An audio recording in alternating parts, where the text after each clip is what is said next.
ቅዱስ አግናጢዮስ ማን ነው? ቅዱስ አግናጢዮስ ምጡዕ ለአንበሳስ ለምን ይባላል?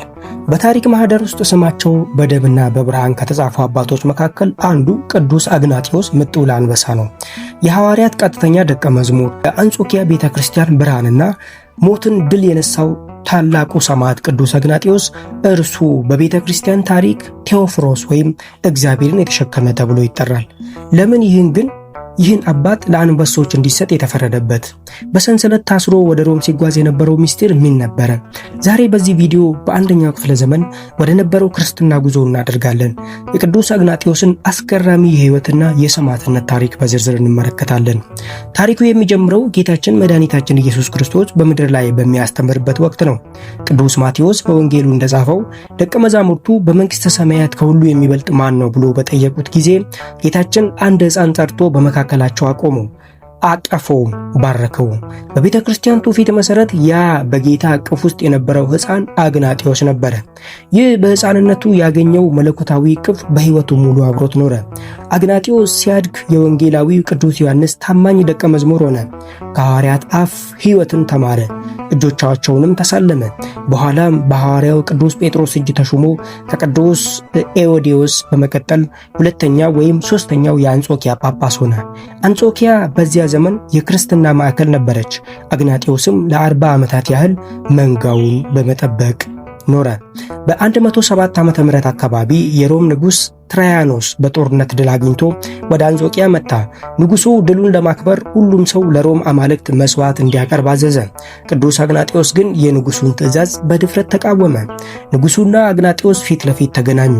ትራያኖስ አንተ ክፉ ጋኔን ለምን ትእዛዝን ትጥሳለህ አለው። አግናጢዮስም ማንም ቴዎፎሮስን ክፉ ጋኔን ሊለው አይችልም፣ እኔ በውስጤ የሰማዩን ንጉሥ ክርስቶስን ተሸክሜያለሁና ሲል መለሰለት። ንጉሡም አግናጢዮስን በሰንሰለት ታስሮ ወደ ሮም እንዲወሰድና በሕዝብ ፊት በአንበሶች እንዲበላ ፈረደበት። ይህ ውሳኔ የተላለፈው ክርስቲያኖችን ለማስፈራራት ቢሆንም ለአግናጢዮስ ግን የክብር ጉዞ መጀመሪያ ነበረ። ቅዱስ አግናጢዮስ ከአንጾኪያ ተነስቶ ወደ ሮም ሲጓዝ በ10 ነብሮች ጨካኝ ወታደሮች ይጠበቅ ነበር። ነገር ግን ይህ ጉዞ የእስረኛ ጉዞ ሳይሆን የወንጌል ስርጭት ነበረ።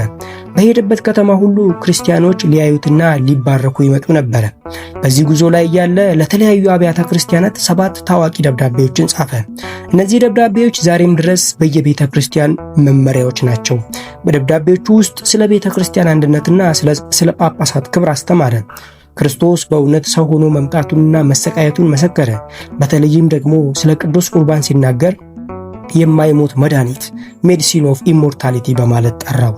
አግናጢዮስ ወደ ሮም ሲቃረብ በሮም ያሉ ክርስቲያኖች በባለስልጣናት ዘንድ ተጽዕኖ ፈጣሪው ከሞት ሊያድኑት እንደሚችሉ ሰማ።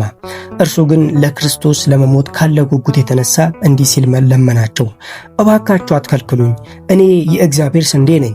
በክርስቶስ ዘንድ ንጹሕ ኅብስት ሆኜ አገኝ ዘንድ በአንበሶች ጥርስ እፈጫለሁ። አሁን ነው ደቀ መዝሙር መሆን የሚጀምረው። እሳት፣ መስቀል፣ የአራዊት መንጋጋ፣ የአጥንት መሰባበር ቢመጣብኝም እንኳን ብቻ ክርስቶስን እንዳገኘው ፍቀዱልኝ። ይህ ኃይለኛ ቃል ሞትን ድል የነሳ ሰማያዊ ተስፋ ያለው ሰው ንግግር ነበረ። ሞት ለእርሱ ወደ ጌታው መሄጃ ድልድይ እንጂ ጥፋት አልነበረም።